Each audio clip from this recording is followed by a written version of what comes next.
पुंडलिकावरद विठ्ठल श्री ज्ञानदेव तुकाराम पंढरीनाथ भगवान की, माऊली ज्ञानेश्वर महाराज की, जगद्गुरु संत श्री तुकाराम महाराज की जय, आमलेश्वर भगवान की जय। सकल तीर्थांची धुरे जिये का माता पितरे, तया सेवेसी कीरशरीरे लोन कीजे। माऊली महावैष्णव श्रीमंत श्री ज्ञानेश्वर भगवान आणि भगवान गोपाल श्री कृष्णजींनी धर्मक्षेत्री कुरुक्षेत्रावर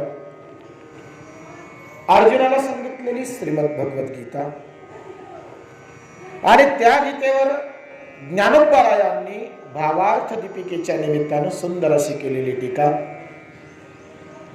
त्या श्रीमद भगवत गीतेतील 17वा अध्याय आणि 17व्या अध्यायावर ज्ञानेश्वरीतील 207 नंबरची ओळी आजच्या या दुःखद प्रसंगी प्रवचन रूपी सेवेकरता निवडली। अखिल जगताची माऊली म्हणून ज्यांना संबोधलं गेलं ते संत श्रेष्ठ श्रीमंत श्री ज्ञानोबाराय महाराज, साऱ्या जगाची आई होण्याचं सामर्थ्य ज्यांच्या हृदयामध्ये आहे, अशा जगाच्या माऊलीनं या ओवीचं प्रगतीकरण करावं।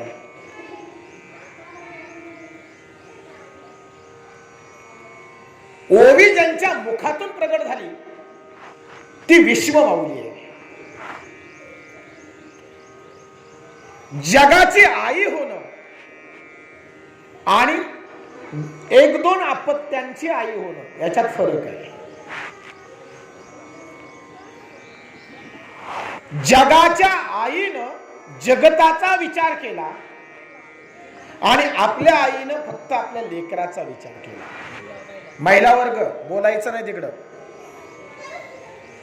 महिला वर्ग कोणी बोलणार नाही आता।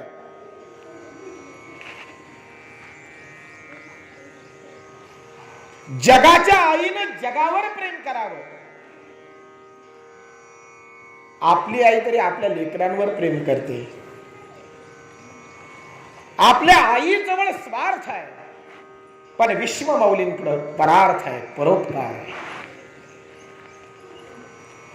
ज्ञानेश्वर महाराजांच्या जीवनामध्ये डोकावल्यानंतर तुमच्या माझ्या लक्षात येतं कुठेही कुणाचाही अवैर तिरस्कार, कुठेही ज्ञानेश्वर महाराजांनी कुणाला दूर ढकललंय असं त्यांच्या चरित्रात आपल्याला कधी बघायला मिळणार नाही। संपूर्ण जगताला विश्व मानणाऱ्या, संपूर्ण विश्वाला घर मानणारे आमचे ज्ञानोबाराय महाराज, हे विश्वची माझे घर ऐशी मती दयाची थोर। विश्वाला घर मानणं त्याच्यासाठी बुद्धीची व्यापकता सुद्धा तेवढी मोठी असावी लागते, हृदयाची व्यापकता तेवढी मोठी असावी लागते। इथं आपण आपलं लेकरू सोडून शेजारच्या लेकराला सुद्धा आपलं लेकरू मानायला तयार नाही। ज्ञानोबारायांनी साऱ्या जगाची आई व्हावं आणि साऱ्या जगावर आईवत प्रेम करावं। उगीच माऊलींना माऊली म्हणत नाही, पुरुष असताना देखील माऊली म्हणून हाक मारलं जातं, पुरुष असताना देखील त्यांना आई म्हटलं जातं। याच्यावरूनच आपण ओळखायचं की त्यांच्या हृदयामध्ये किती प्रेम असेल, जगताविषयी किती तळमळ असेल, कळकळ असेल, की एका पुरुषाला आई संबोधलं गेलं, माऊली संबोधलं गेलं।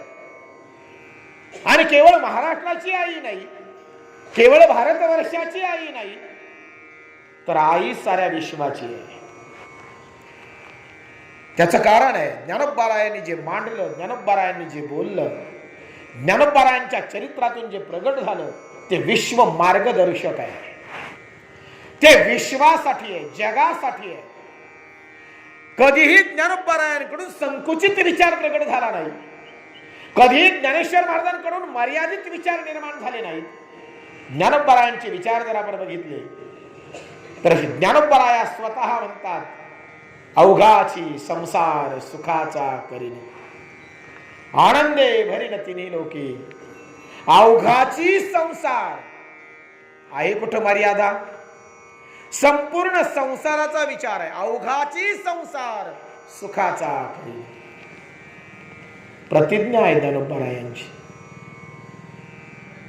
संपूर्ण जगताला सुखी करीन आणि या जगतामधल्या एचायावत जीवाला आनंदाची प्राप्ती कशी होईल याच्यासाठी मी नित्य माझं जीवन समर्पित करीन. आणि त्या पद्धतीने ज्ञानोबरायांच्या विचारांचं प्रगटीकरण आहे. अखिल जगताचा विचार ज्ञानेश्वर महाराजांकडे आहे. ही साधी गोष्ट नाहीये महाराज. जगतानं ज्ञानोबरायांना त्रास दिला. चरित्र मला सांगायचं नाहीये, मी माऊली सांगणार आहे, आई सांगणार आहे, पण थोडीशी प्रस्तावना मला करायची. साऱ्या जगतानं ज्ञानोबरायांना त्रासलं, गांजलं, पिडलं, शिव्या दिल्या, मारलं, झोडलं, पण कधीही ज्ञानोबरायांच्या नजरेत कुणाविषयी तिरस्कार दिसला नाही. कधीही ज्ञानोबरायांनी कधी कुणाकडे क्रोधाच्या नजरेनं बघितलं नाही.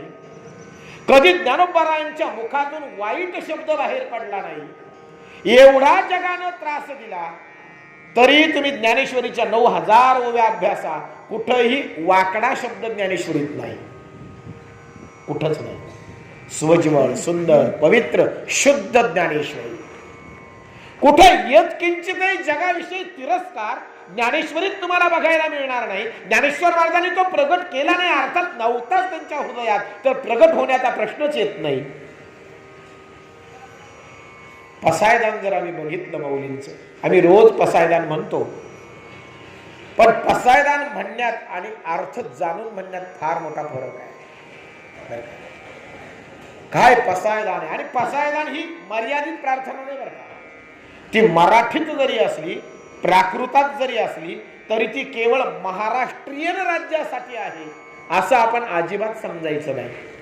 पसायदान हे विश्वात्मक भगवंताकडे मागितलेलं, विश्व भगवंताकडे मागितलेलं, विश्वासाठी मागितलेली मागणी आहे. संपूर्ण जगासाठी मागितलेली मागणी विश्वात्मक आहे. म्हणून पसायदानाचा पहिला शब्द आहे आता विश्वात्मके देवे. विश्वात्मक प्रार्थनाच विश्वाची आहे.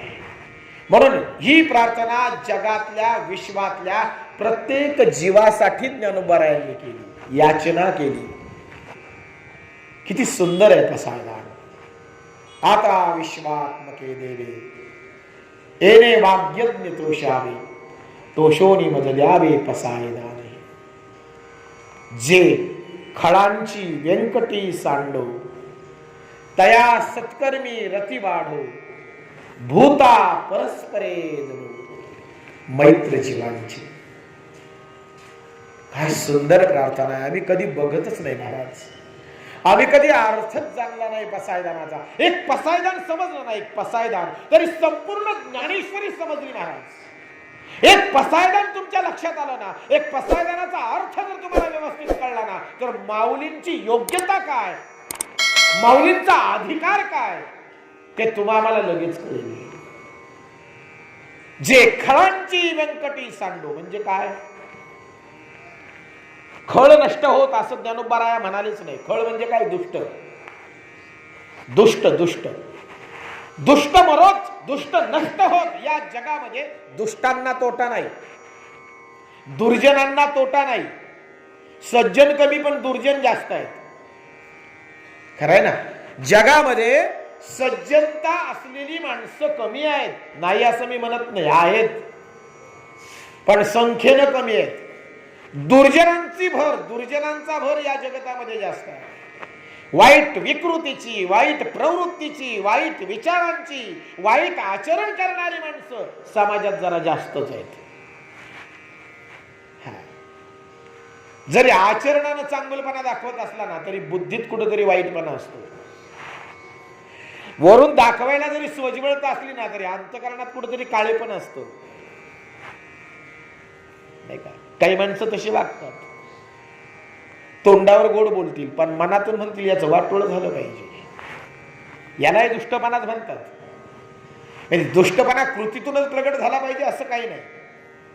विचारांनी जरी वाईट विचार झाला, अंतकरणातून जरी वाईट विचार झाला, बुद्धीतून जरी वाईट विचार झाला तरी तो दुष्टच आहे. मग ज्ञानोबराया काय म्हणतायत? दुष्ट मरोत, दुष्ट संपून जाओत असं नाही म्हणाली माऊली.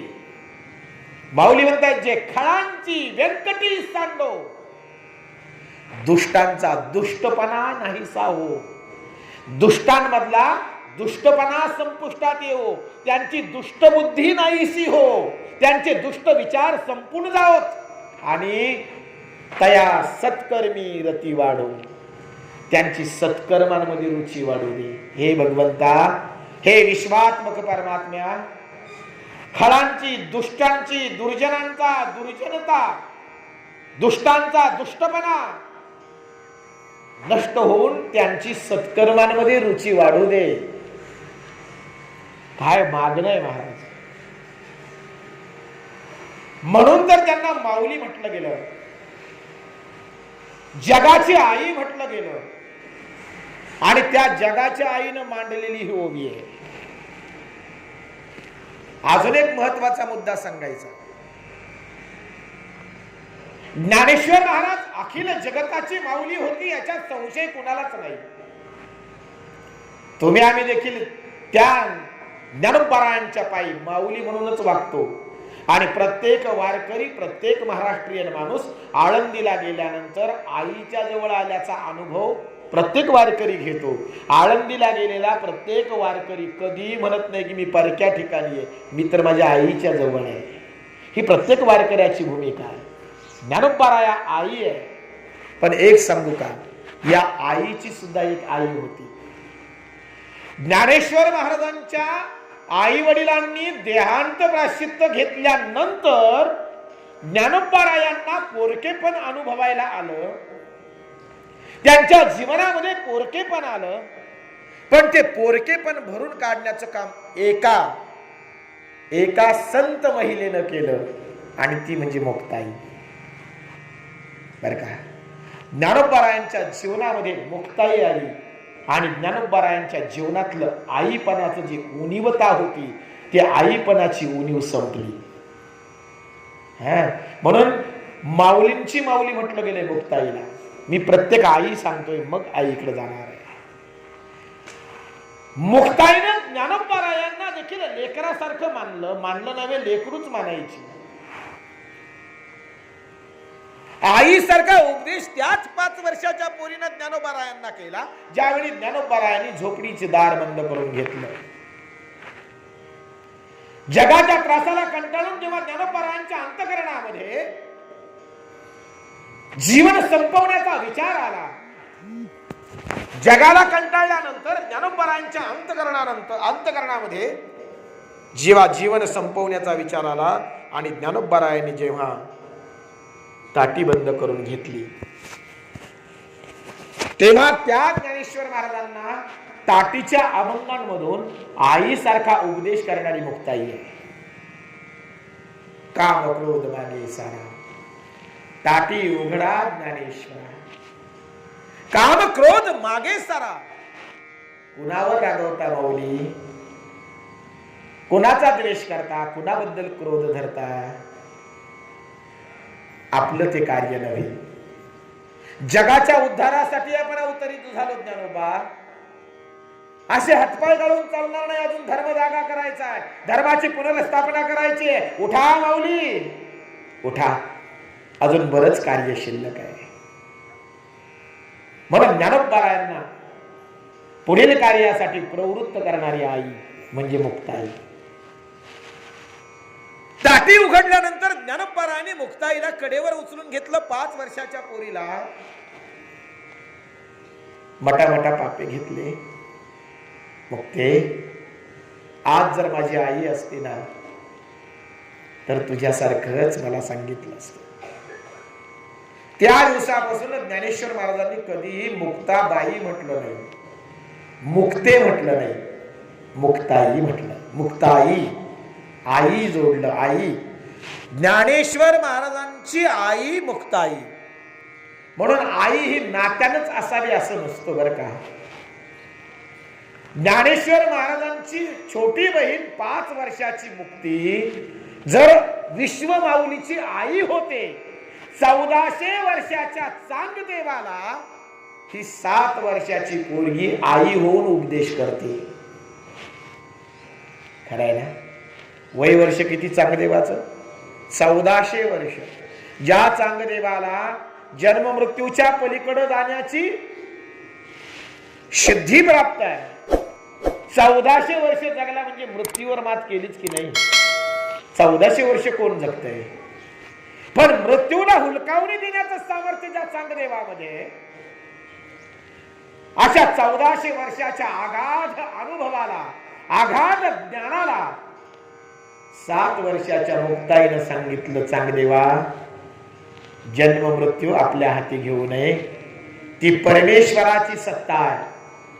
जसं जन्माला येणं क्रमप्राप्त आहे, तसं मृत्यूच्या अधीन होणं सुद्धा क्रमप्राप्त आहे.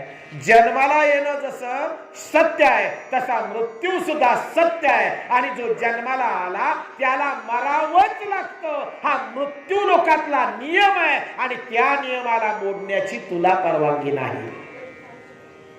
समाधी घे चांगदेवा. म्हणून चांगदेवाला समाधी घेण्यासाठी प्रवृत्त करणारी मुक्ताई 7 वर्षाची. म्हणून आई होण्यासाठी नातच असलं पाहिजे असं काही नाही, आणि आई होण्यासाठी वयही जास्त असलं पाहिजे असं नसतं. आई ती आई असते, आई हृदयातून असते, आई अंतकरणातून असते. आई फक्त आणि फक्त प्रेम असते. बर का? आणि मला नाही वाटत आई सारखं प्रेम, निष्कलंक आणि निस्वार्थ प्रेम करणारं नातं या जगात दुसरं कोणतं असेल. सगळी नाती स्वार्थाची आहेत. तुमचं काय मत आहे? मी तर नाती या शब्दाचा फोड केल्यानंतर न आती, जे कधीच उपयोगाला येत नाही ते.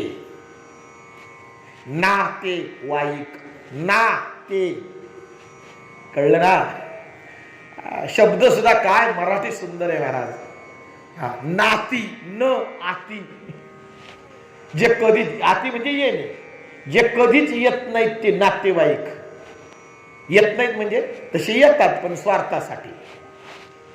गरज असली की माणसं जवळ येतात, आणि गरज नसली ना तर राम राम सुद्धा करत नाहीत. हा अनुभव प्रत्येकाला असेल, काय सांगण्याची आवश्यकता नाही. गरज आहे ना मग पायावर डोकं ठेवतील, पण गरज नसेल ना तर राम राम सुद्धा बघणार सुद्धा नाहीत. अशी स्वार्थी माणसं आहेत जगामध्ये. खरंय ना? नातेवाईक, नाते सुद्धा स्वार्थाचीच आहेत. मिळालं तर येतील, नाही मिळालं तर कोणी येत नाही. या जगामध्ये सगळी नाती स्वार्थाची आहेत बरं का. एकच नातं निस्वार्थ आहे, आणि ते म्हणजे आईचं. काय काय व्यापकता असते महाराज आईच्या अंतकरणामध्ये. कितीही लेकरू चुकलं ना, कितीही चुकलं ना, कितीही मोठा गुन्हा झाला ना, बर का, जगाच्या न्यायालयात त्याला फाशी जरी झाली ना तरी आईच्या न्यायालयात त्याला माफी असते. बर का, कसंही असलं ना, बघा तुम्ही, साऱ्या जगानं मुलाला नाव ठेवू द्या, साऱ्या जगानं, सारं जग नाव ठेवतंय, तुझं पोरग असं, तुझं पोरग तसं, त्यानं असं केलं, त्यानं तसं केलं, तरी त्या आईच्या तोंडातून एकच वाक्य बाहेर पडते, असू दे, कसाही असला तरी माझा आहे, कसाही असला तरी माझा आहे, ही आई आहे. याला आई म्हणतात. आणि ज्याला आईतलं आई पण कळलं ना बाहेर, त्याला कुठला अध्यात्म अभ्यासाची गरज नसते. ज्याला आईचं आई पण कळलं ना, त्याला कुठले वेदार्थ शोधण्याची गरज नाही, त्याला कुठं वेद अभ्यासण्याची गरज नाही. ज्याला आईचं आई पण कळलं ना, त्याला माऊली कळली महाराज, त्याला ज्ञानेश्वरी कळली, त्याला अध्यात्म कळलं, त्याला परमार्थ कळला. ज्याला आईचं आई पणच कळलं नाही, त्यानं बाकीच्या गोष्टी बोलूच नाहीत. म्हणून ज्ञानोबारायांच्या मुखातून प्रगट झालेली ही ओवी पहिल्यांदा मी वाचतो, म्हणतो, तुमच्या लगेच लक्षात येईल. सकळ तीर्थांची धुरे, जिये का माता पितरे, एर सेवेसी किर शरीरे लोन कीजे. सकळ तीर्थांची एक धुरे. बस इथंच समजून घ्यायचं. सगळी तीर्थ जिथं एकवटली, सगळी तीर्थ ज्या पायाजवळ लोळण घेतात, ते पाय म्हणजे आई. हे ज्याला कळलं ना महाराज, त्याला अध्यात्म कळलं बरं का. फार वेदशास्त्र अभ्यासण्याची गरज नसते. माणसानं माणसासारखं वागलं ना तर तो सगळ्यात मोठा पारमार्थिक आहे. माझं स्पष्ट मत आहे. पारमार्थ म्हणजे तरी काय? गळ्यात माळ घालणं, गंध लावणं, वारी करणं म्हणजे परमार्थ तर चुकीची व्याख्या आहे बरं का. ज्याला माणूस म्हणून जगण्याचं कळलं ना, आणि जो माणूस म्हणून जगला ना, तो सगळ्यात मोठा पारमार्थिक. तुमचं काय मत आहे? हा, अहो ज्याला माणूस म्हणून जगता आलं नाही, त्यानं काय वेद वाचण्याचा अर्थ आहे, काय ज्ञानेश्वरी वाचण्याचा अर्थ आहे? मुद्दा कळतोय ना. साधं सोपं सुंदर सोज्वळ सिद्ध जीवन असावं. जीवनामध्ये थोतांड नसावं, जीवनामध्ये प्रदर्शन नसावं, जीवनामध्ये दिखाऊपणा नसावा. शुद्ध सात्विक स्वज्वळ जीवन असावं, निष्कलंक जीवन असावं. आणि शुद्ध जीवन जगणं म्हणजेच माणूस पण जगणं आहे. या गोष्टी जर आम्हाला कळत असतील ना महाराज, तर अध्यात्म फार अभ्यासाची गरज नसते. संतांनी, ग्रंथांनी, वेदांनी, शास्त्रांनी हे कशासाठी निर्माण झाले? तो वेद का निर्माण झाले? शास्त्र का निर्माण झाले? संतांनी आपल्या उपदेशामधून काय सांगितलं? संतांकडून जे निर्माण झालेलं साहित्य आहे, ते साहित्य नेमकं आम्हाला काय सांगतं? ते एकच गोष्ट सांगतं, माणसानं माणसासारखं वागलं पाहिजे, जगलं पाहिजे. खरंय ना? माणसानं माणसासारखं आचरण केलं पाहिजे. ही साधी गोष्ट. वेद फक्त माणसातला माणूस पण टिकवण्यासाठी आहे.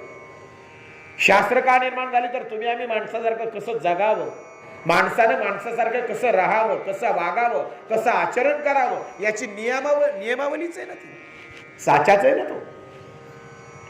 वेद काय सांगतात? असं जगलं पाहिजे, असं जगलं पाहिजे, असं जगलं पाहिजे. नियमच आहेत ना, शास्त्रामध्ये नियमच आहेत ना. माणसानं जगावं कसं, माणसानं आचरण कसं करावं, विचार कसे. संत तरी काय सांगतात? हेच सांगतात ना. हे नेमकं आम्ही जीवन जगत असताना काय केलं पाहिजे, कसं जगलं पाहिजे, कसं आचरण केलं पाहिजे, जीवनामध्ये कोणत्या जीवन मूल्यांना स्थान दिलं पाहिजे, कोणते विचार केले पाहिजेत, हेच संतही सांगतात ना. म्हणून मी म्हटलं की ज्याला माणूस म्हणून जगता आलं ना, तो सगळ्यात मोठा पारमार्थिक आहे. एक गंध लावला, माळ घातली म्हणजे तो फार मोठा पारमार्थिक आहे असं काही नसतं. गंध लावणं, कीर्तन करणं, प्रवचन करणं, कीर्तन ऐकणं, हरिपाठ ऐकणं, ज्ञानेश्वरी वाचणं, हे फक्त परमार्थ प्रगट करण्याची साधनं आहेत.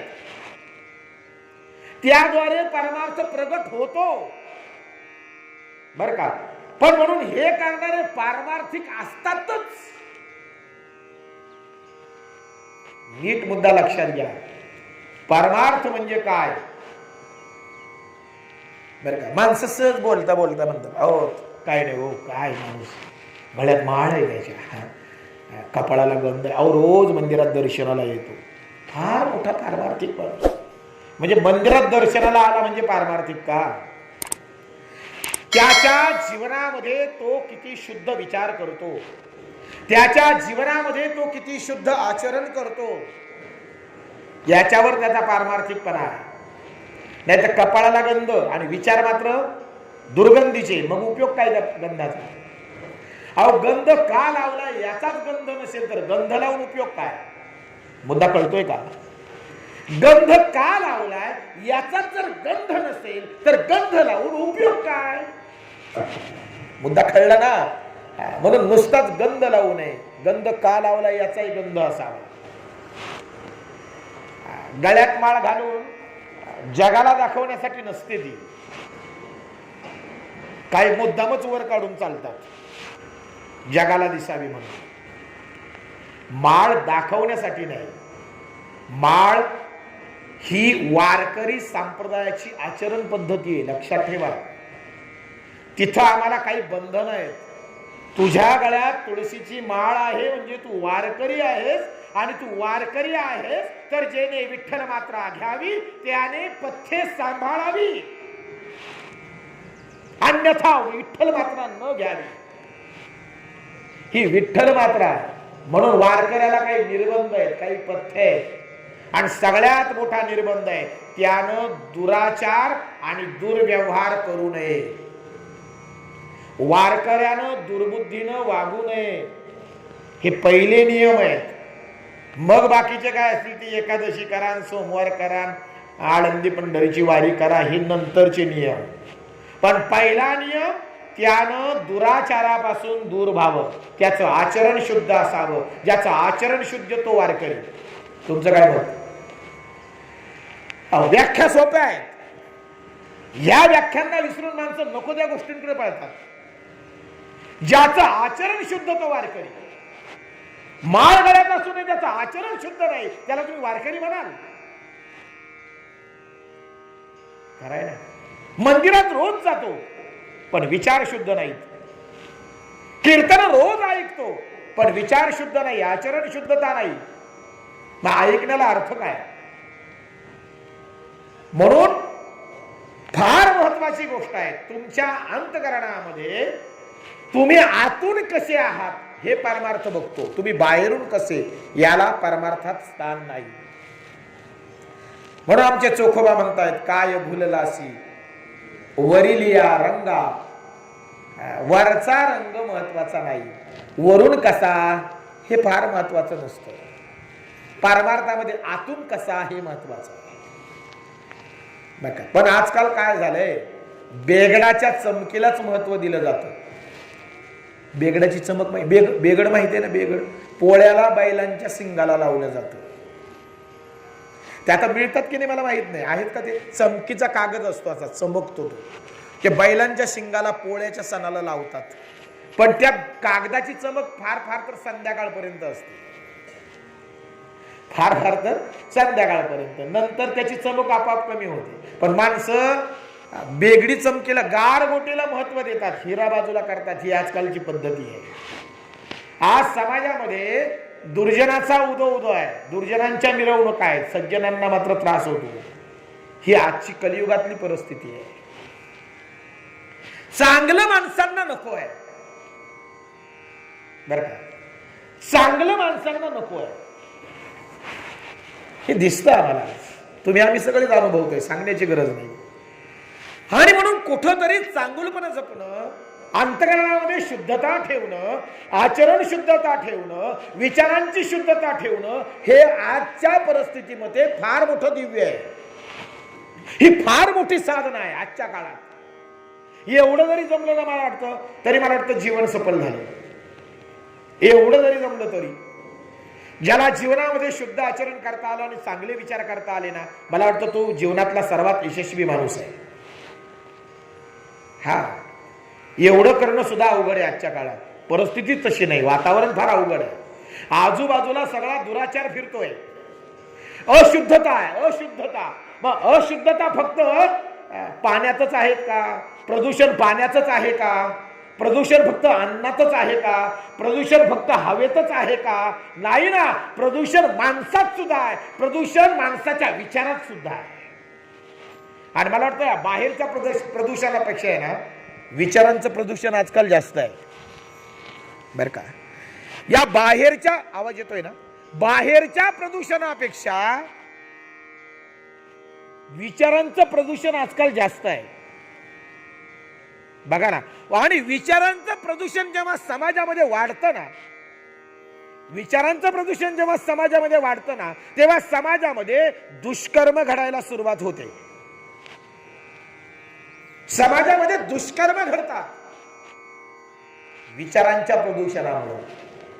जेव्हा विकृती निर्माण होतात ना समाजामध्ये, तेव्हा समाजातला धर्म संपतो. आणि धर्म संपला की विनाश होतो. सूत्र आहे, विनाश का? कारण धर्म नाही. धर्म का नाही? कारण विकृती आहे. विकृती का वाढल्या? कारण विचार शुद्धता नाही. आलं ना लक्षात? विचार शुद्धता का नाही? कारण आम्ही कधी शुद्ध विचारांची कास किंवा शुद्ध विचार ज्या ठिकाणी आहे त्या ठिकाणी आम्ही कधी जातच नाही. आमच्या आजूबाजूचं वातावरण तसं नाही. आणि म्हणून या गोष्टी फार महत्वाच्या आहेत. बारकाईनं ऐका. प्रवचन ऐकायचं म्हणजे रामतराने ऐकला पाहिजे नक्कीच, कारण रामाकडून आम्हाला आचरण शिकायला मिळतं. कृष्णाने ऐकला पाहिजे नक्कीच, कारण कृष्ण आम्हाला आनंद देतो. रामकृष्ण ऐकले पाहिजेत. पण मला वाटतं हेही विचार कुठेतरी प्रवचनातून कीर्तनातून सांगितले गेले पाहिजे. राम ऐका, कृष्ण ऐका, पण आम्ही कसं जगलं पाहिजे, कसं वागलं पाहिजे हेही कुठेतरी आम्ही ऐकलं पाहिजे. परिवर्तन घडणं मला वाटतं हेच कीर्तनाचं खरंच उद्देश आहे. कीर्तन प्रवचन सप्ताहामध्ये का ठेवावेत, तर कुठंतरी गावामध्ये काही ज्या विकृती असतील त्या विकृती सन्मार्गाला लागतील, दुराचार करणारे असतील ते सद्विचार करू लागतील, आणि गावामध्ये कुठंतरी काहीतरी सकारात्मक परिवर्तन घडेल याच्यासाठी सप्ताह आहेत ना. कीर्तनामध्ये का जावं, तिथं काहीतरी आम्हाला आमच्या जीवनाचं सार्थक होईल असे विचार ऐकायला मिळतील, म्हणून कीर्तन. म्हणून परिवर्तन जर घडत नसेल, बदल जर घडत नसेल, तर 108 वर्ष झाली सप्ताहाला, पण गावात फक्त 8च माळकरी आहेत, उपयोग नाही. मुद्दा कळतो ना. माणसं अभिमानानं सांगतात, महाराज आमच्या गावातला सप्ताह आहे ना, आम्हालाच आठवत नाही हो. इतका जुना सप्ताह आहे. आणि प्रवचनाला गेलो म्हणलं, अरे ज्ञानेश्वरी आणणारे प्रवचनाला 1 तास तर ज्ञानेश्वरी शोधायलाच गेला गावात.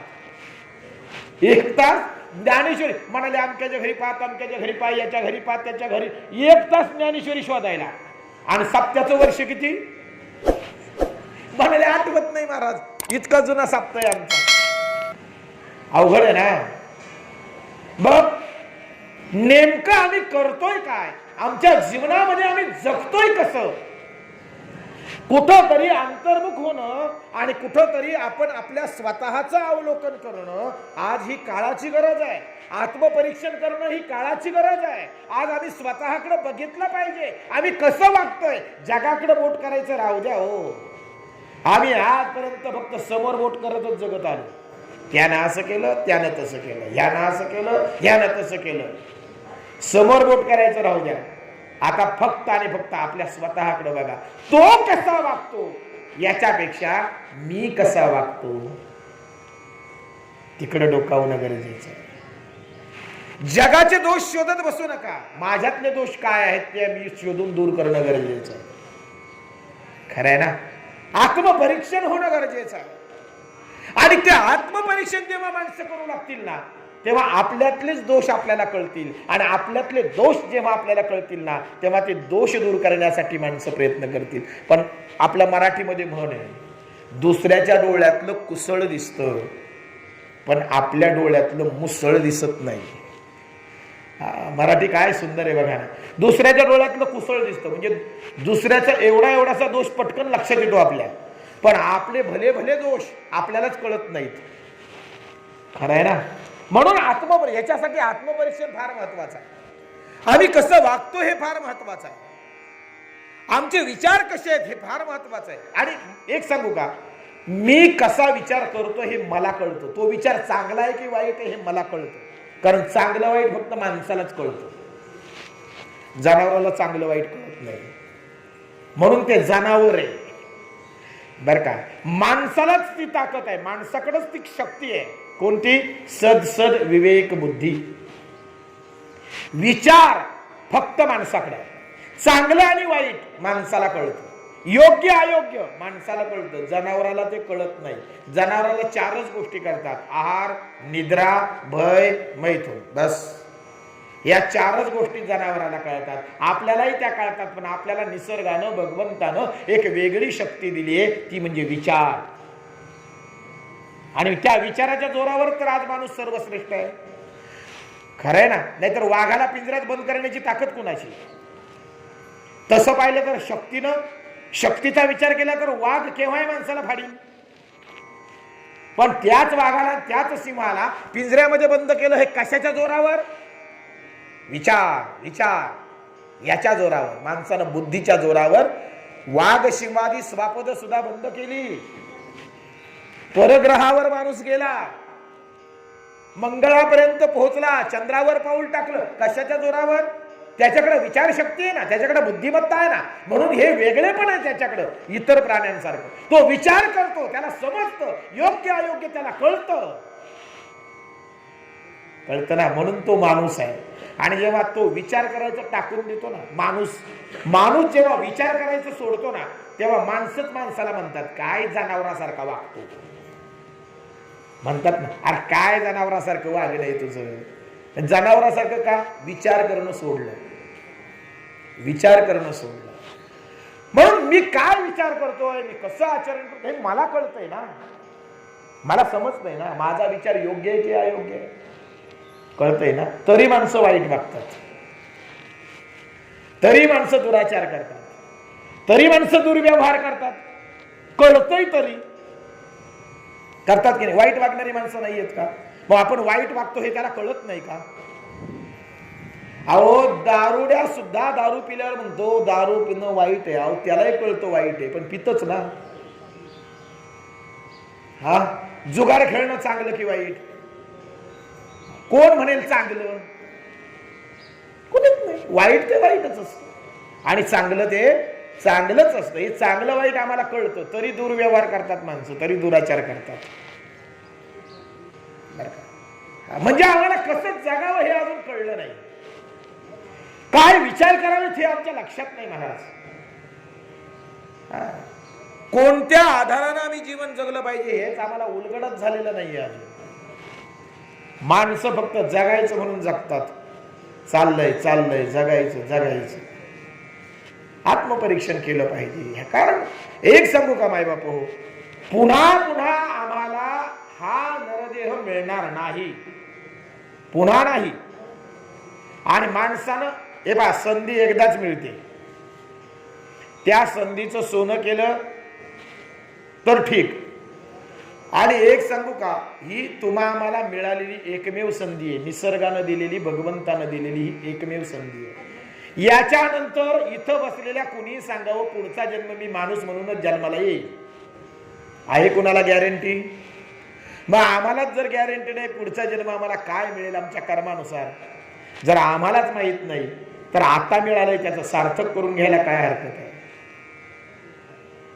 का वाया घालवावा, का वेगळ्या मार्गाने का? मला एक सांगा, चांगलं करूनही माणसं मारतात, म्हणजे संतही गेले आणि दुराचारीही गेले, दुष्टही मेले आणि संतही गेले.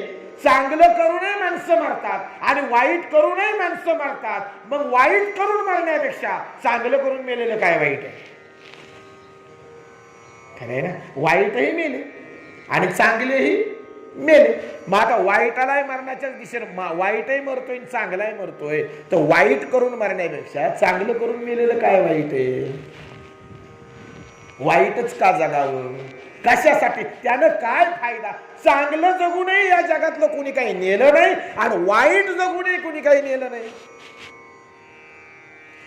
दुराचारानं, दुर्व्यवहार करून, भ्रष्टाचार करून कमावणारे सुद्धा हात हलवतच गेले आणि भीक मागून जगणारे सुद्धा हात हलवतच गेले.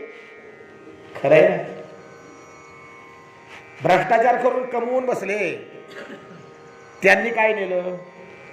काहीच नाही. आणि ज्यानं रोज भीक मागितली त्यानं काय नेलं?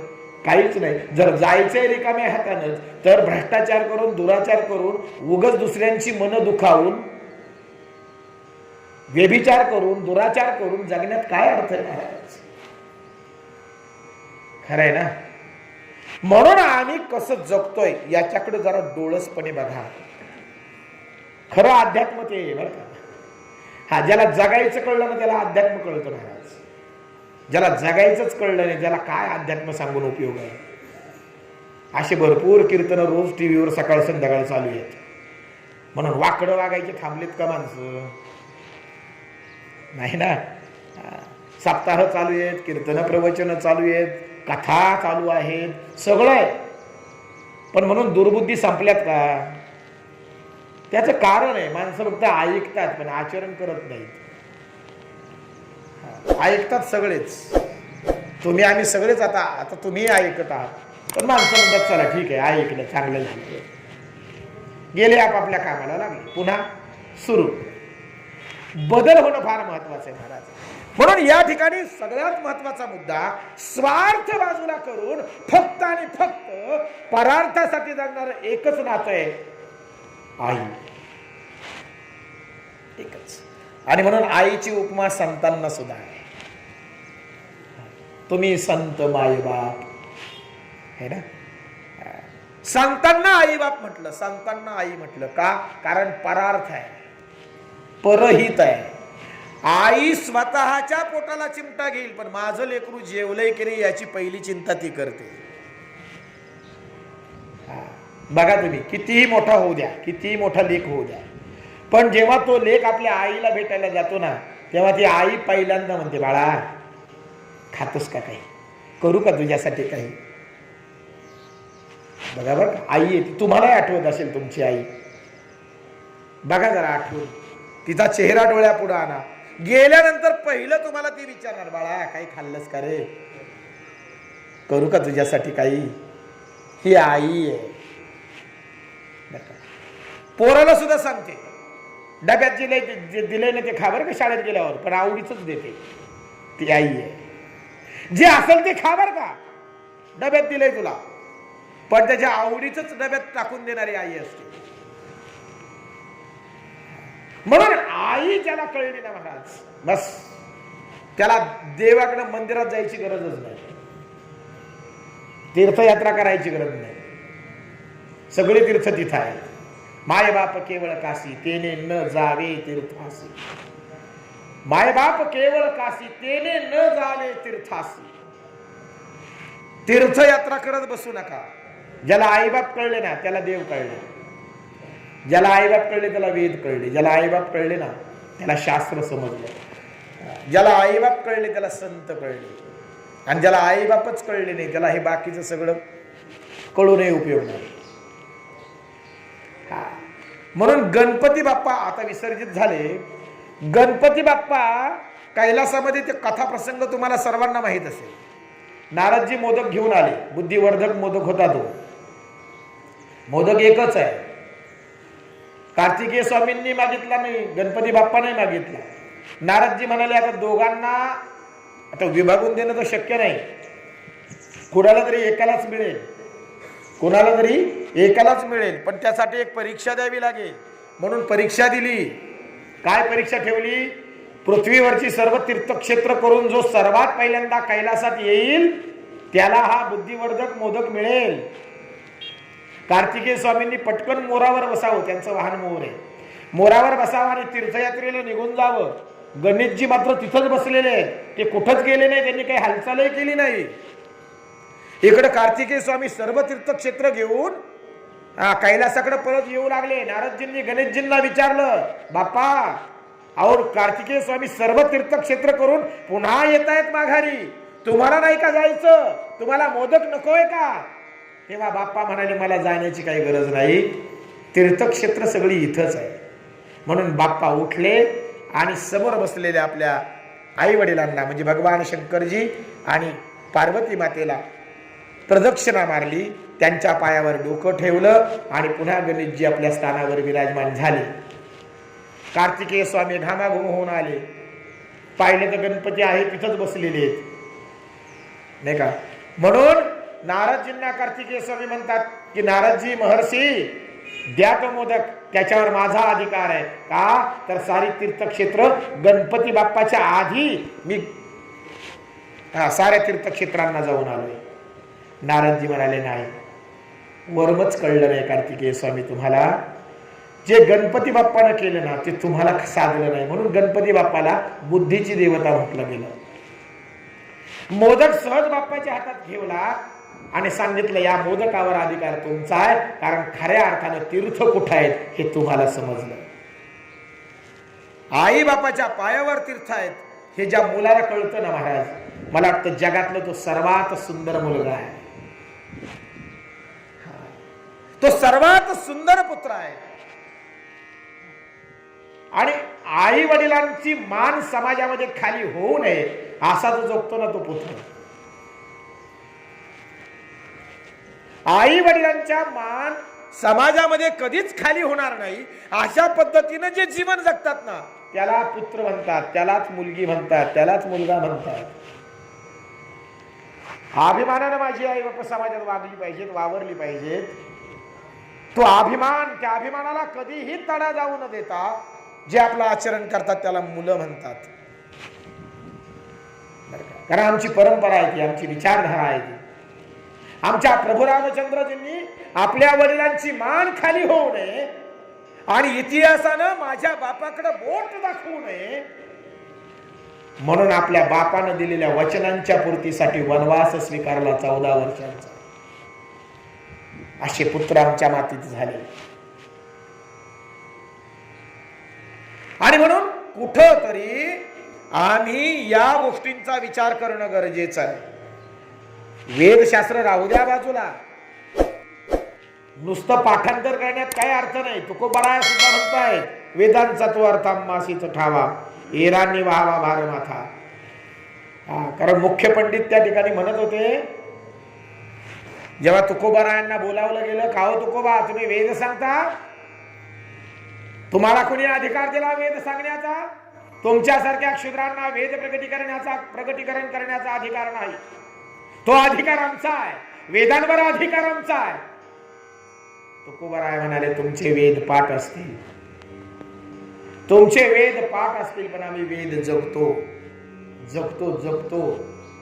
म्हणून तुकोबाराय छातीला हात लावून ठासून सांगतायत ब्रह्मसभेमध्ये, वेदांचा तो अर्थ तुम्हासीच ठावा, एरांनी व्हावा भार माथा. वेदांचा तो अर्थ आम्हासीच ठावा. अर्थ आम्ही समजलो, तुम्ही फक्त आजपर्यंत वेदांचे ओझे वाहिले. अर्थ समजलं म्हणजे आम्ही वेद जगलो जगलो. म्हणून एक लक्षात घ्या, जगणं महत्वाचं. पाठ असणारे बरेच आहेत, पण त्या पाठ असल्यापैकी त्यातलं आचरणात आणणारे थोडे आहेत. वेद पाठ आहेत, पण वेदांमधल्या किती जीवनमूल्य आपल्या आचरणात येतात हे फार महत्वाचं आहे. म्हणून मी मगाशी सांगितलं, संप्रदायामध्ये किंवा पारमार्थामध्ये आचरण महत्वाचं आहे, प्रदर्शन नाही. प्रदर्शन नाही. 4 चाकीतून आलाय का, धोतर किती चापून चुपून नेसलाय, फेटा कसा आहे, मग ते मोठे कशावरून ठरवतो आम्ही बघा बरं का. आम्ही समोरच्याला मोठे पण कशावरून देतो, ते मोठे का, 4 चाकीतून आलेत.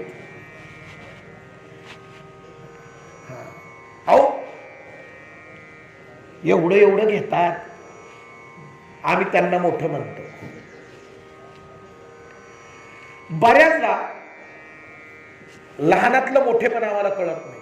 म्हणून तुकोबाराय सुद्धा म्हणतात लहानपण देगा देगा. लहानातलं मोठेपण आम्हाला कळत नाही. वडाचं झाड किती मोठं असतं, किती मोठं होतं. पेनगिरीला जाऊन बघा, वडाचं झाड किती मोठं होऊ शकतं, है ना. मग ते वडाचं झाड कोणत्या बीजापासून निर्माण होतं ते बीज तुम्ही बघितलं का? मोहरीपेक्षाही लहान असतं वडाचं जे बीज आहे ना, ते मोहरीपेक्षाही लहान असतं. पण त्या लहान बीजामध्ये एवढा मोठा वटवृक्ष दडलेला असतो. हे लहानातलं मोठेपण आहे. आणि जेव्हा लहानातलं मोठेपण बघायला आम्ही शिकू ना, तेव्हा मोठ्यांमधला मोठेपणा आमच्या लक्षात येईल. वाक्य थोडे जड वाटतील, पण विचार करून बघा, तुम्हाला त्यातला अर्थ कळेल. लहानात मोठेपण शोधा. म्हणून तुकोबाराय सुद्धा म्हणाले, मज पामर आहे काय थोरपण, पायीची वाहन पायी बरी, किती लहानपण घ्यावं, किती लहानपण घ्यावं. मी तुमच्या पायातली वाहन आहे. मज पामर आहे काय थोरपण, मी पामर आहे. कोण म्हणतंय? तुकाराम महाराज म्हणतायत. कोण तुकाराम महाराज? तुका विष्णू नाही दुजा, हा अनुभव ज्या रामेश्वर शास्त्र्यांनी मांडला ते तुकाराम महाराज म्हणतायत. जगद्गुरु तुकोबाराय म्हणतायत, मज पामर आहे काय थोरपण. अरे एवढे लहान झाले ना, आम्ही मोठेपणासाठी जीवन जगतो. आम्हाला मोठेपण मिळावं म्हणून जीवन जगतो. मग आम्हाला संत कळलेत का? हे पहा, मोठेपण मिळवायचं नसतं. हात जोडून सांगतो, मोठेपण आहे ना हे मागून मागून मिळत नाही, मोठेपण हिसकावून मिळत नाही. तुम्ही किती मोठे आहात हे जर तुम्हाला बघायचं आहे ना तर समोरच्या नजरेत बघा. आपलं मोठेपण समोरच्या नजरेत दिसतं. आपणच आपल्याला मोठं म्हणण्याचा अर्थ नसतो. खरंय ना, मी मोठा आहे, मी मोठा आहे, मी मोठा आहे. अहो मी मोठा किती हे मला जर बघायचं आहे ना तर समोरच्या नजरेत बघा. आपलं मोठेपण तिथं आहे. जगानं मोठं म्हटलं पाहिजे, आपण आपल्यालाच मोठं म्हणण्यात काय अर्थ आहे. खरंय ना, ते मोठेपण आपल्याला जगानं दिलं पाहिजे, जगानं. म्हणून जगानं जगद्गुरु जरी तुकोबारायांना म्हटलं असलं ना, जरी तुकोबाराया मात्र स्वतःला लहान समजतात. अनुरेनुया थोकडा, पण अनुरेनुया थोकडा जरी असले तरी ते आकाशा एवढा. लहानात मोठेपण आहे. म्हणून मला असं वाटतं आपण लहान होऊन जगलं ना, आणि मुंगी होऊन साखर खावी, हत्ती होऊन लाकडं फोडायला लागतात, एवढं लक्षात ठेवायचं. हा देव मोठा का झाला? कारण त्याने टाकीचे घाव सोसले. टाकीचे घाव सोसल्याशिवाय देव पण येत नाही. मराठी आहे म्हणजे देव पण का आलं, कधी आलं? आधी त्याला टाकीचे घाव सोसावे लागले, तेव्हा आकाराला आला. किती मार खाल्ला आधी, किती खपल्या उडाल्या, मगच आकार प्राप्त झाला ना. लोक मंदिरात हे पहा, बाहेरही दगडच आहे आणि मंदिरात सुद्धा दगडाची मूर्ती आहे, पण त्या मूर्तीच्या पायावर आम्ही वाकलो, पण या बाहेरच्या दगडीवर आम्ही वाकत नाही. का वाकत नाही? कारण मंदिरामध्ये जे दगड आहे ना त्यानं टाकीचे भाव सोसलेत, म्हणून तिथे आम्ही वाकलो. मोठेपण सुद्धा असं सहज मिळत नसतं, ते मागून मिळत नसतं. आणि मोठेपण आपल्या आचरणावर ठरतं, आपल्या कर्तृत्वावर ठरतं, आपल्या पुरुषार्थावर ठरतं, आपल्या विचारांवर ठरतं, आपल्या जगण्यावर ठरतं. आणि म्हणून आपण कसे जगतो, कसे विचार करतो, कसं आचरण करतो ते जगाला ठरवू द्या, आणि ते जगच ठरवतो हेही लक्षात ठेवा. तो किती मोठा होता हे जग ठरवतो. खरंय ना. आणि म्हणून ते जगाला ठरवू द्या. जगाच्या समोर आपण स्वतःला कसं मांडायचं ते आपण ठरवा. प्रत्येकाची मांडण्याची पद्धती वेगळी आहे, प्रत्येकाची मांडण्याची पद्धती वेगळी आहे. मी जगासमोर मी स्वतःला कसा मांडणार, त्या मांडण्यावर तुमचं मोठेपण ठरणार आहे, तुमचं मूल्यमापन होणार आहे. म्हणून एक सांगू का, माणूस मेल्यानंतर त्याच्या संपत्तीवर फार चर्चा होत नाही, त्याच्या इस्टेटीवर फार चर्चा आता करणारे करतात, ती गोष्ट सोडा. पण त्याला किती इस्टेट होती, त्याला किती जमीन होती, त्याच्याकडे किती दागदागिने होते, त्याच्या बँकेत किती बॅलन्स होता, याच्यावर फार चर्चा होत नाही. माणसं फक्त एकच चर्चा करतात, तो माणूस कसा होता, कसा होता तो माणूस, त्याच्या चांगुलपणाचा, त्याच्या सद्विचारांचा, त्यानं निर्माण केलेल्या जीवन मूल्यांचा विचार माणसं करतात. आणि म्हणून चांगला होता, वाईट होता हे मूल्यमापन आपण गेल्यावर होतं, आपण असताना होत नाही. तो चांगला होता याच्यासाठी त्याच्या संपूर्ण जीव, तो चांगला होता या वाक्यात त्याचं संपूर्ण जीवन आहे बरं का, लक्षात घ्या. त्याचं संपूर्ण जीवन या एका वाक्यात आहे. तो गेला तो चांगला होता. नाही रे, चांगला माणूस होता, नको होता जायला. ही जी वाक्य आहेत ना हे आपल्या संपूर्ण जीवनाचं सार आहे, लक्षात घ्या. वाईट होता, बरं झालं गेला, काय जगूनही उपयोग नव्हता, बरं संपला, हे आपल्या जीवनाचं मूल्यमापन आहे.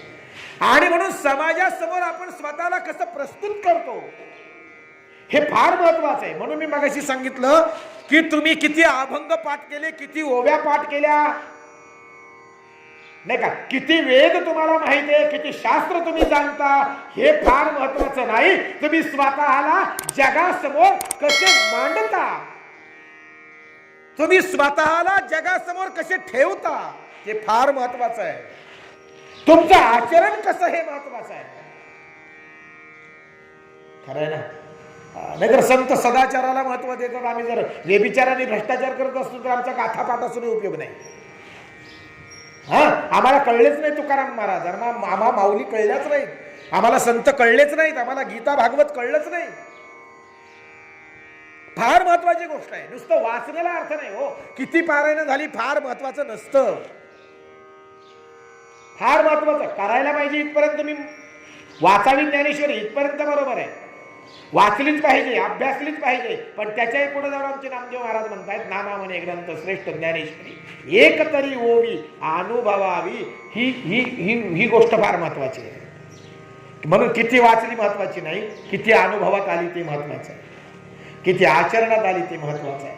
संप्रदायामध्ये, वारकरी संप्रदायामध्ये किंवा परमार्थामध्ये, म्हणून मी मगाशी सांगितलं ना आत्ताही पुन्हा सांगतो, आचरणच महत्वाचं आहे. त्याच्या अंतकरणाची भूमिकाच महत्वाची आहे. आणि त्याला महत्व देत चला, बाह्यांगाला महत्व देऊ नका. हा, ती बेगडी चमक असते, आता चमकल थोड्या वेळानं तिची चमक निघून जाईल. हा, बर का. म्हणून आम्हाला काय करायचंय हा प्रश्न पहिल्यांदा स्वतः समोर नेहमी सकाळी उठल्यावर हा प्रश्न पहिला विचार स्वतः, आज मला काय करायचंय. संध्याकाळी झोपल्यानंतर झोपायच्या आधी एक प्रश्न स्वतःला विचारा, आज दिवसभरात मी काय चांगलं केलं आणि काय वाईट केलं. जरा स्वतःचं मूल्यमापन करायला. सकाळी देवाकडे काही मागू नका, काही मागत बसू नका, काही मागू नका. त्यानं भरपूर देऊन टाकले, त्याच्याकडे मागण्यात काही अर्थ नाही. मागितलं तरी मिळेल याची गॅरंटी नाही, कारण भाग्य से ज्यादा और समय से पहले किसी को कुछ भी नहीं मिलता. हे लक्षात ठेवा. भाग्यात आहे तेवढं आणि ज्या वेळेला मिळायचं त्याच वेळेला मिळणार आहे. मागत बसू नका, ती सवय सोडून द्या देवाकडे मागायची. फक्त देवाला एक प्रार्थना करा. सकाळी उठल्याबरोबर हात जोडा आणि सांगा, देवा रात्रभर तुम्हाला सांभाळलंस.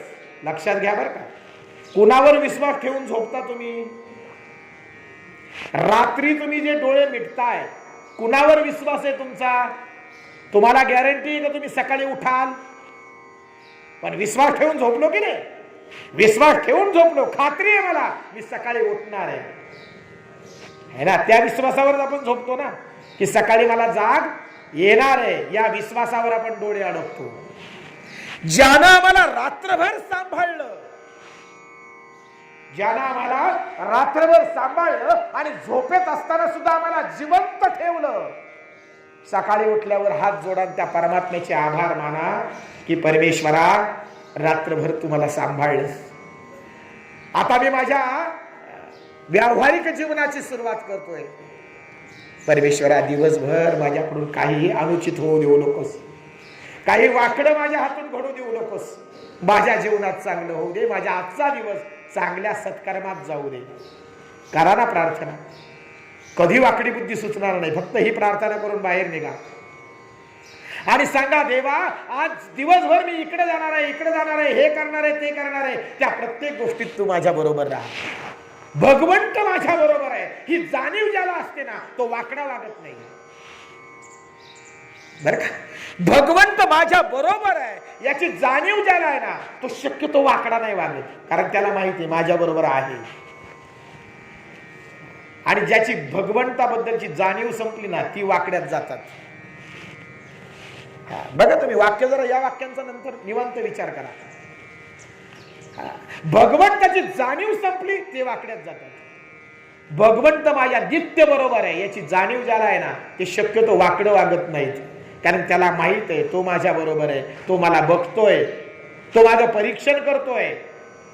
माणसांना वाटतं मला कोणी बघत नाही, मला कोणी पाहिलं नाही दुष्कृत्य करताना, वाईट कृत्य करताना. जरी जगाचे डोळे बंद असले तरी त्याचे डोळे मात्र नित्य उघडे असतात आणि तो नित्य तुमच्या कर्मांची नोंद घेत असतो. नोंद, त्याची डायरी कधी चुकत नाही आणि त्याची नोंदही कधी तो विसरत नाही. तुम्ही जे जे कराल त्याची नोंद आहे. सत्कर्म कराल त्याची नोंद होईल आणि दुष्कर्म कराल त्याची नोंद होईल. आणि मग त्याच्याकडे जो न्याय आहे ना, त्या न्यायाला अपील नाही. म्हणून माणसं म्हणतात, अरे तू तर चांगला वागताना दिसत होता, असं कसं घडलं नाही का. ही त्याची लीला आहे. म्हणून लक्षात ठेवा, आपण स्वतःला मोठं समजूच नाही. आपण काहीच करत नाही. जे काही घडतंय ना ते त्याच्या सत्य नाही. आणि म्हणून सत्ता लक्षात ठेवा. निस्वार्थ भावनेनं जीवन जगत चला. नाती गोती या सगळ्या गोष्टी आहेतच, त्या जपल्या पाहिजेतच. पण एक सांगू का, एक नातं फार महत्वाचं आहे, ते म्हणजे आईचं. मी पुन्हा मुद्द्याकडे येतोय. ज्या आईनं आम्हाला लहानाचं मोठं केलं, ज्या आईनं 9 महिने 9 दिवस आम्हाला कुशीमध्ये वागवलं, ओझं वागवलं, आज परिस्थिती अशी आहे की सगळीकडेच नाही पण 70% परिस्थिती अशी आहे की आज ती आई दुःखात आहे. आज त्या आईला नेसायला व्यवस्थित लुगडं नाही. आज त्या आईला जेवायला व्यवस्थित घास नाही. मी 70% बोलतोय, मी 30% सोडलेत. ते 30% मी बाजूला का काढलेत, तर अजूनही सज्जन आहेत, अजूनही आई वडील सांभाळणारे आहेत, अजूनही आई वडिलांचा सांभाळ करणारे आहेत, आई वडिलांना देव मानून आई वडिलांना त्यांच्या शेवटपर्यंत त्यांची साथ करणारी मुलं आहेत. नाही असं नाही, पण बऱ्याचदा असंच तुमच्या माझ्या समोर चित्र आहे की आई आज दुःखात आहे.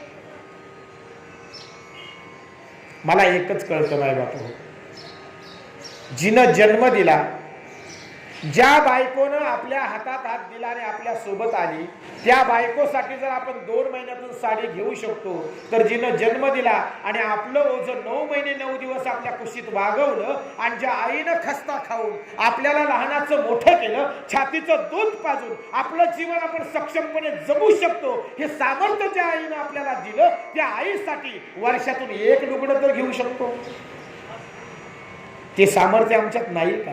जर बायकोला 2 महिन्यातून साडी आणू शकतो, तर आईला वर्षातून 1 लुगडं घेऊ शकतो ना.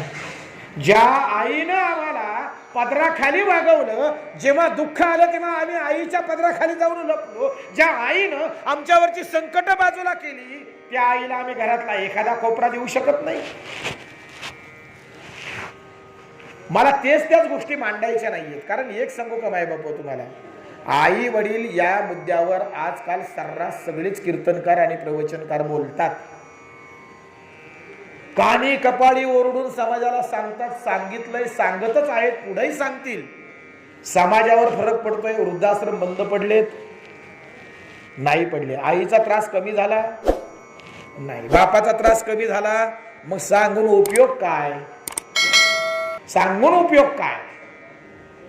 माणसं फक्त, म्हणून म्हटलं माणसं फक्त ऐकतात हो, पण ऐकण्यापेक्षा आचरण महत्वाचं आहे. ते आचरण जेव्हा आम्ही करू, त्या आचरणाकडे जेव्हा आम्ही जाऊ, तेव्हा खऱ्या अर्थानं आमची माणूस म्हणून जगण्याची सुरुवात झाली बरं का. हा, म्हणून आम्हाला काय करायचंय, बाकी जास्त काही करत बसायचं नाही. संपवायचंय का माऊली? हो, आम्हाला बाकी जास्त काही करत बसायचं नाही. आम्हाला एकच करायचंय, माणूस म्हणून जन्माला आलोय, आम्हाला माणसासारखं जगायचंय, वागायचंय आणि समोरच्याला सुद्धा माणूस म्हणून जगण्यासाठी प्रवृत्त करायचं. बस साधं जीवन जगा, शुद्ध जीवन जगा. कोणाची वाईट विचार नको, कोणाविषयी द्वेष नको, कोणाबद्दल मत्सर नको. मला जगायचंय, माझं जीवन जगायचंय, दुसऱ्याचा मत्सर करून काय उपयोग आहे? म्हणून सोजवळ शुद्ध जीवन जगा, सात्विक जीवन जगा, सगळ्यांशी प्रेमानं राहा, कुणाला दुखावू नका, कुणाचा विचार सुद्धा करू नका वाईट होण्याचा मनामध्ये. चांगलं जीवन जगा, स्वजीवन जगा. मला वाटतं यातच खरा परमार्थ आहे, यातच खरं अध्यात्म आहे. ज्याला शुद्ध जीवन जगण्याचं कळलं, म्हणून पुन्हा एकदा वाक्य वापरतो, ज्याला शुद्ध जीवन जगण्याचं कळलं त्याला सगळं अध्यात्म कळलं, त्याला सगळा परमार्थ कळतो. तो सगळ्यात मोठा आध्यात्मिक माणूस आहे. भले माळ गळ्यात नसली तरी चालेल, पण आचरण तर चांगलं आहे ना. ज्याचं आचरण चांगलं आहे त्यानं माळीचा अट्टास नाही केला तरी हरकत नाही बरं का. कारण माझ्या निरीक्षणात असं आहे की माळ घालूनही माणसं वाकडी वागतात.